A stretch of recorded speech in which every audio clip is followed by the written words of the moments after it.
Atina egnan mutiko atina egnan yolan geya Jesus ko burgalata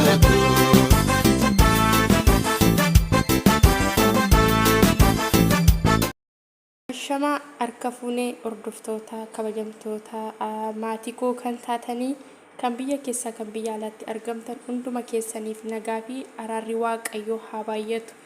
Akkam jirtu fayyaa keessanii ani nagaa kooti gooftaan haa ulfaatu. Baga eeggamtanii gargaaramtanii guyyaa fi sa'aatii kana geessanis siniin jedha. Yesin jaaladha hedduu sin kabaja. Akkam jirtu fayyaa keessanii ani nagaa guutuun qaba gooftaan haa ulfaatu.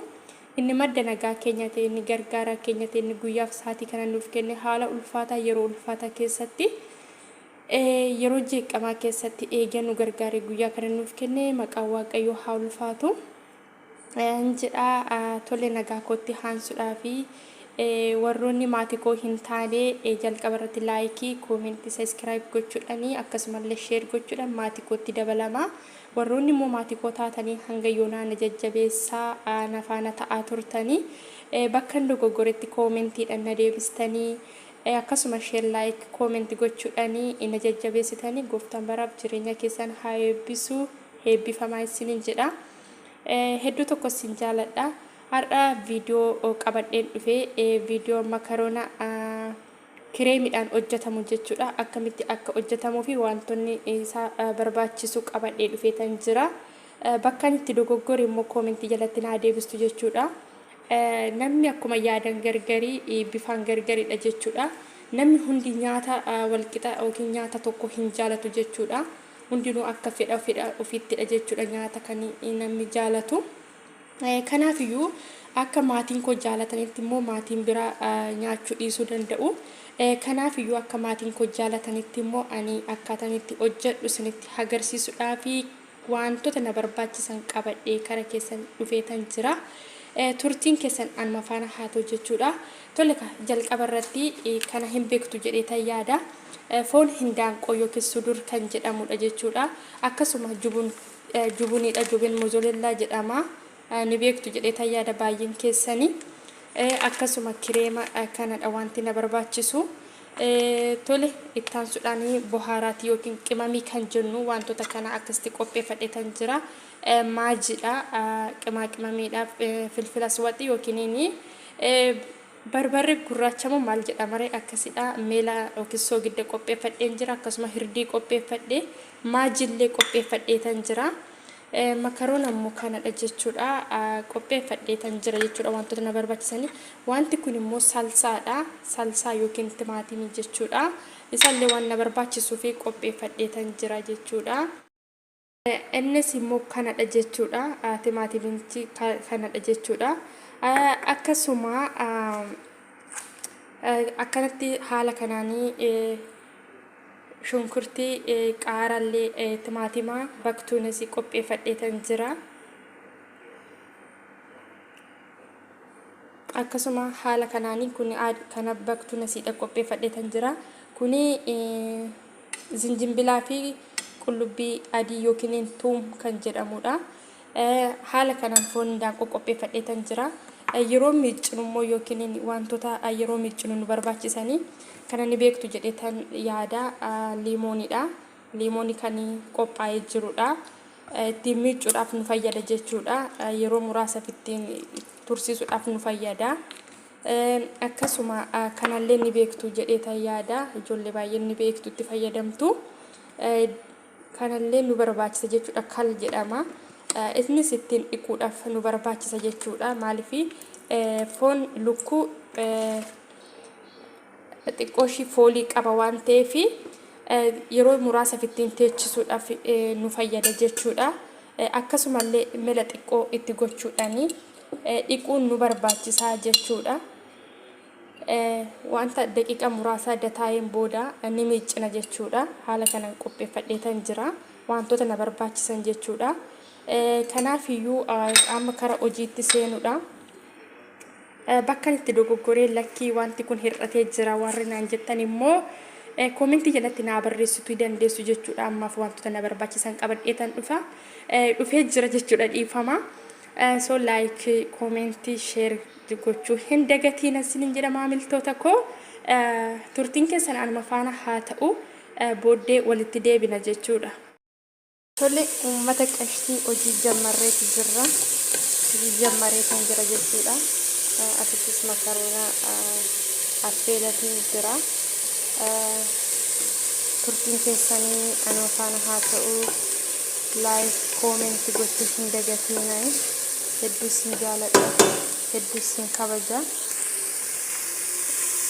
Wal jajjabeessuun aadaa keenyadha. Turtiin keessan anuma faana haa ta'u sin jedha. Hedduu tokko sin jaaladha.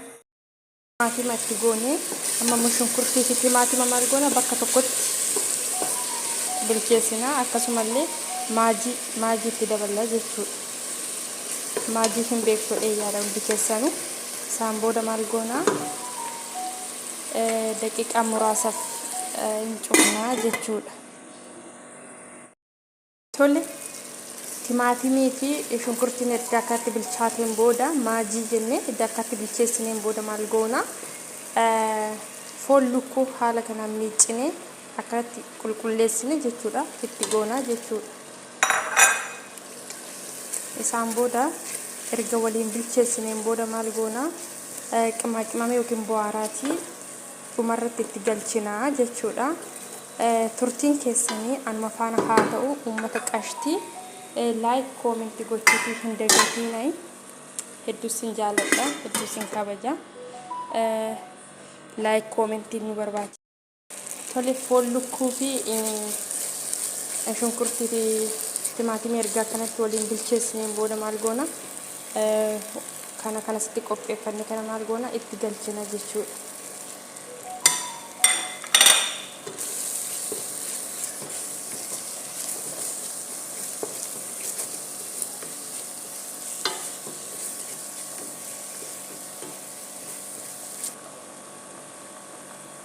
Asuman salsa qopheeffannee itti dabalanna. Salsa baay'ee miti yaani xiqqoodhuma jechuudha akkuma karariidhaaf ta'utti salsa itti goona jechuudha. Isaan booda yeroo kireema immoo nan dhadda qimaqimame wajjin xiqqoo ishee waliin aqulaallaaniin booda maal goona kireema itti goona jechuudha. Jira amma maaltu hafee jira kireema jechuudha. Kireema isa kanadha. Kireema isa kanatti gochuu bichaadha jechuudha.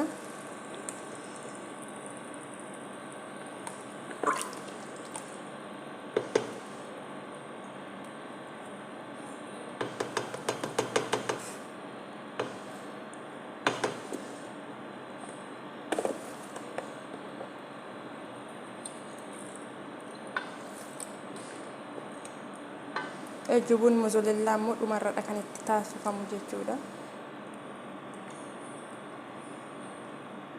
Haala kanaanidha makaroona kireemii hojjechuuni. Haala kanaan xumurree jira. Siis makaroona xumuree tan jira. Isaan booda xumura irratti walitti deebina jechuudha hordoftoota koo. Guddaa tokko galatooma turtiin keessa waan hanga yoona nafaana ta'ee fi hedduu tokko galatooma isiniin jedha.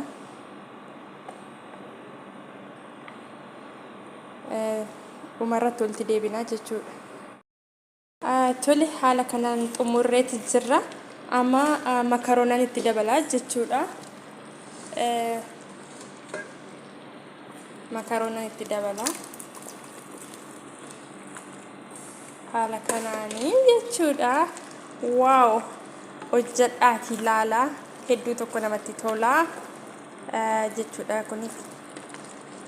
Adaraa keessa share like comment gochuudhaani.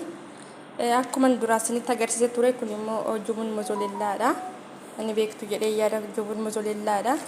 Haala kanaan qopheeffadhee tan jira. Dhumarratti dabalamaa jechuudha. Akka wal qabatu namatti tola jechuudha. Hedduu tokko namatti tola. Dhumarraa haala kanaan xumuree tan jira. Astaayitii koomentii naa barreessaayi sinin jedha hordoftoota koo. Kun dhumarratti gala. Namoonni hundi jaalachuu dhiisuu danda'u wanta kana. akka filaagotitti jechuudha akka barbaadanitti jechuudha namoonni hundi jaalachuu dhiisuu danda'u kuzbara yookiin baktuunes kan jedhamudha haala kanaanii xumureetan jira jechuudha haala kanaanii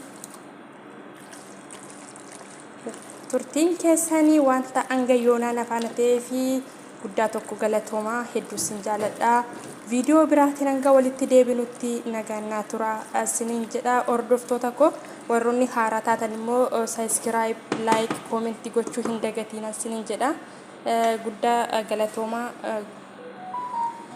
baay'een isin jaaladha